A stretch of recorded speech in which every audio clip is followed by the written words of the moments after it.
ওই মধু আছে গো, মধু, সুন্দরবনের সুন্দরী ফুলের মধু নিবেন নাকি? ও খাঁটি মধু।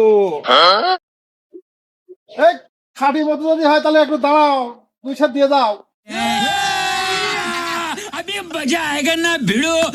বাপু, মধু তুমি পরে নাও, তুমি মধুটা আগে চেক করে নাও, দেখো কিরকম।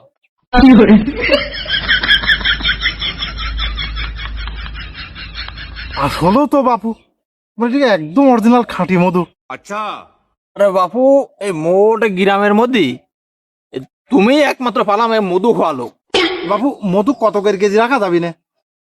বাপু ওই সুন্দরবনের খাঁটি মধু 1200 টাকা এরকম আমি দিতে পারবো না। বাপু 1200 না, তুই 1000 টাকা নাও। বাপুরে চেনি যেরকম দাম, মধু কম দামে দেওয়ার জন্য।